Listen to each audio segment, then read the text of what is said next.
Well, it's a problem Beaumont drivers tell us they've seen time and time again. A stretch of I-10 that turns into a river every time heavy rain comes down in a short period of time. KFDM's Taylor Justice live in studio now with TxDOT's response. Taylor? Dax, Kimberly, the problem area is a stretch of I-10 heading north near Sam's Club in the westbound lane. I heard from multiple commuters today that frequent the area that it's been a problem for years. Northbound traffic is flowing on Interstate 10 on this clear sunny day, but it becomes a far different sight once rainstorms hit. About every time it rains for 10-15 minutes, it gets flooded. So oftentimes when I'm coming on work or leaving to go to work, I take the back ways. I take the feeder roads. If I do go up on the highway, I have to get in the middle lane, otherwise it's going to flood. In this video captured Monday afternoon, you can see the westbound lane of I-10 near Sam's Club overtaken by standing water, forcing drivers to hit their brakes to avoid hydroplaning. Ethan Weatherly says in the last 10 years he's worked at a furniture store nearby, flooding has always been an issue there. When I leave, if I see the lights backed up all the way over there, I know to change routes when I go home. TxDOT says there's storm inlets to help with the drainage that are maintained weekly. We asked TxDOT why water accumulated even with the storm inlets. It says it was caused by flash flooding, but it drained after the rain slowed down. We have to make sure that we have the proper lane closures to move our crews into that area where there is possible some issues. In this case, they had to wait for the rain to slow down to get in there and to check the inlets and make sure all the culverts were clear, all the drainage was clear, to make sure the water was receding, and it was. This video was also captured in the same area Monday afternoon, just an hour later, with standing water still present in the left lane, affecting drivers. TxDOT also attributed the flooding to the I-10 interchange project construction that began in 2022, saying once the work is over, the problem should dry up. It's an issue that has even affected us here at KFDM. Take a look at these photos. A KFDM unit damaged and totaled last July after being rear-ended by another vehicle while slowing down for the floodwaters during heavy rainfall. TxDOT says the I-10 interchange project will help with drainage. It's expected to be completed in 2026. Reporting live in studio, I'm Taylor Justice. Kimberly, back to you. All right, Taylor, thank you so much. A church in West Orange dating back to the early 1900s now preserved as a piece of Texas history. The Orange County Historical Commission unveiled the Texas Historical Commission marker at First Baptist Church of West Orange this morning. Church leaders, the church congregation, and community members showed up. The church established 123 years ago on June 22nd, 1902, with 16 members, originally named West Orange Missionary Baptist Church. The church received its current name when West Orange became a city in 1954. This is the first official state marker in West Orange. So that's pretty awesome for them. It is neat. First marker over for the 100 city. years. That's pretty impressive. Yeah. Well, what's impressive too, or depressive, I guess, would be the heat. It's definitely in the forecast, but showers also returning next week. Also coming up, kick-starting careers. ExxonMobil providing Beaumont high schoolers a big boost in finding potential jobs. The milestone these scholars celebrated today.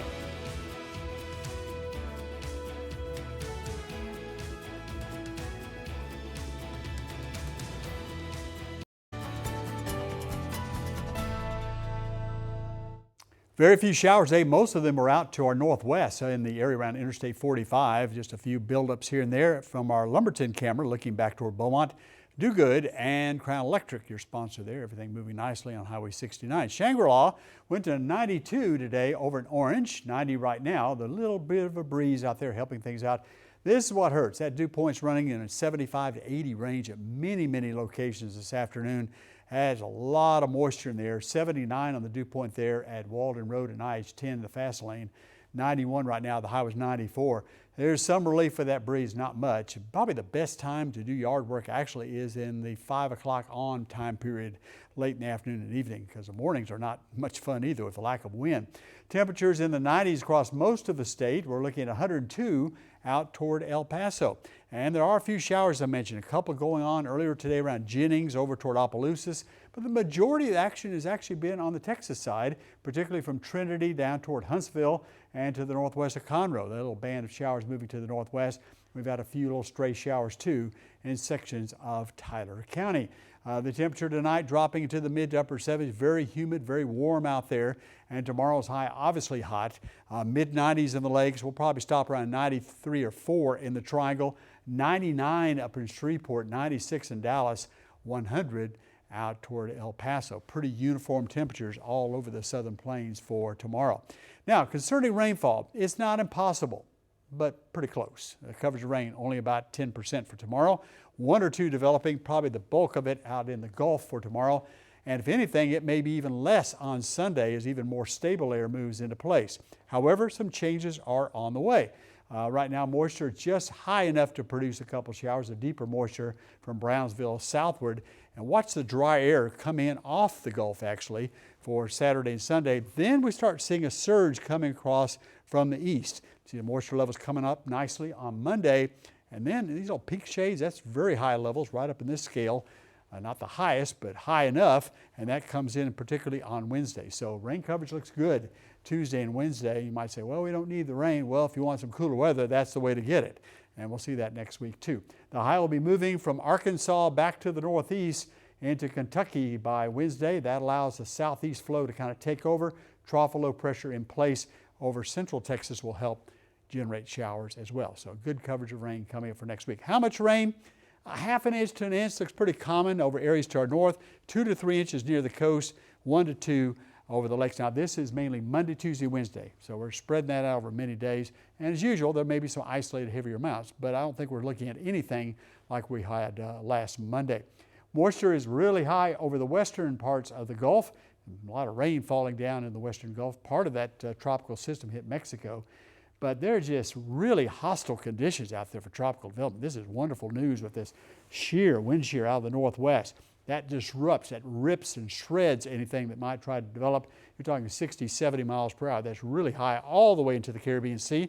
And on top of that, yep, the parade of Saharan dust continues westbound. In fact, another surge about to hit the Texas coast from the southeast. And that'll kind of thin out, though, I would think, as we head on in toward the early part of next week. Water temperature in the Gulf, very warm for this time of year. This is compared to normal. Over there from New Orleans over toward the Florida Panhandle, we're a little bit warmer than normal, but actually for the first time we're seeing near normal temperatures in spots. So maybe we're heading in the right direction there as well. But water's certainly warm enough to produce a system if it gets into the Gulf. Low 90s by next week, maybe 89 by Wednesday. Start to cool off with the cloud cover. Lows at night will be in the mid to upper 70s. And then tomorrow, and for the next few days, it looks pretty dry. Then we'll start ramping up the coverage of rain 40 to 60% by Tuesday and Wednesday. For the lakes tonight, low to mid 70s. Triangle mid to upper 70s, 80 on the coast. And then tomorrow, isolated, very isolated showers at 10%. Look for a high around 95 for the lakes, and for the Triangle also an isolated shower around 94. Pollen count, that's not a problem. The problem is this, the heat index, 107 tomorrow afternoon. Be very careful. One of the warning signs is if you're sweating and you stop sweating. That's not good. That means you're probably going into heat stroke. So definitely want to get medical attention if that happens to you. But probably the best thing, just try to avoid those hours if you can. And you see the rain chances do increase. The temperature goes down a little bit because of more clouds next week. All right, so sun and safety this weekend while you cut the grass? Yeah, 2 to 4 is a time to really avoid it if you can. Okay, all right, good advice. All right, sure. All right, thank you, Greg. Weather Window, presented by the National Weather Desk. This impressive supercell with its rain shaft was spotted near Lincoln, Nebraska on Thursday. That system also produced baseball-sized hail, some of which you see collected in this bowl. In eastern Tennessee, a drone flew above the fog and below the cirrus clouds, giving us this unique view. And on this first day of summer, an anvil top caught some rays at dawn, brightening the skies over Florida's Ormond Beach. For more content like this, follow the National Weather Desk on Instagram. The next generation is here, ready to take the energy sector to the next level. We'll tell you about the record-setting accomplishment this class just rolled out.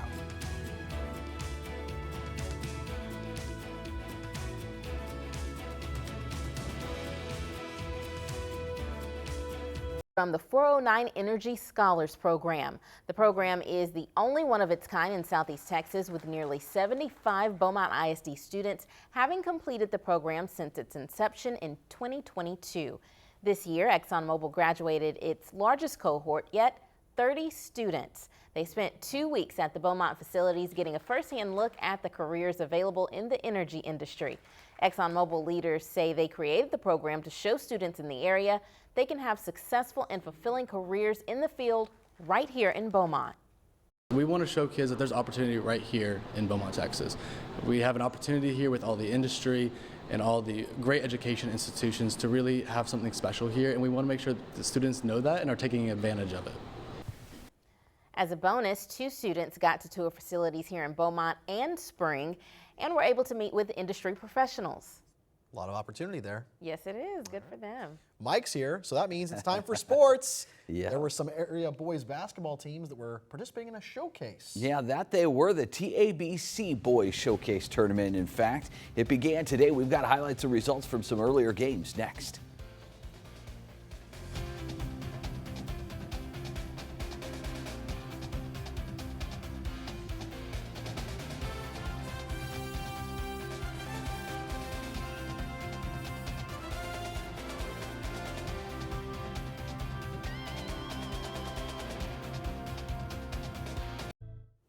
We have a dozen area high school boys basketball teams taking part in the TABC Showcase in Duncanville, with games being played 14 miles away as well in Mansfield.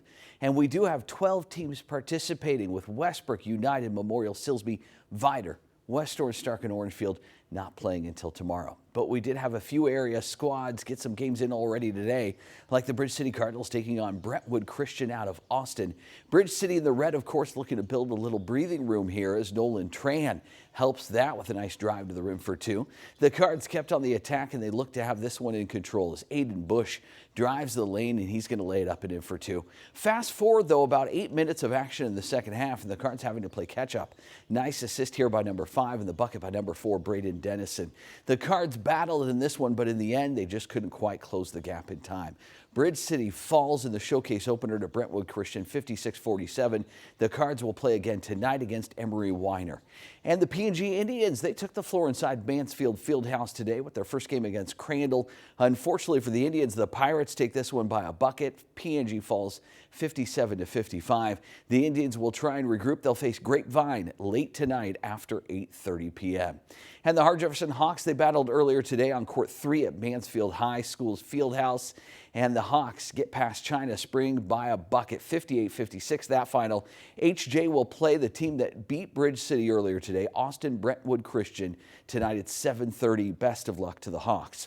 Now, you may have seen earlier this week the reports the Dallas Cowboy cheerleaders are receiving a 400% raise for the upcoming NFL season.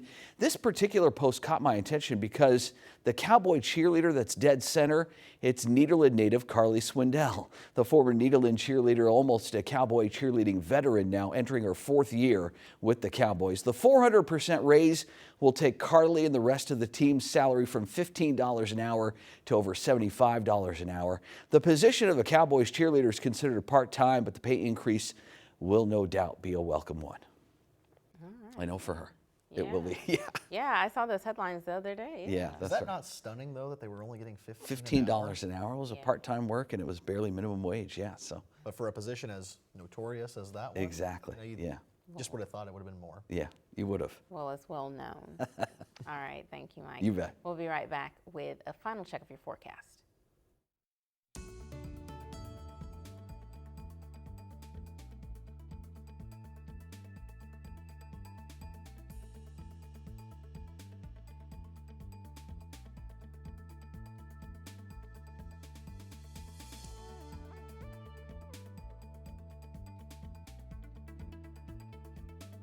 The showers return. Well, that's not particularly good because we're pretty wet, but the payback is it gets cooler. Highs may even get to the upper 90s by Wednesday. Upper 80s, rather. All right, Greg, thank you so much. Sure. Thank you for watching us here at 6. Well, more news for you tonight at 10.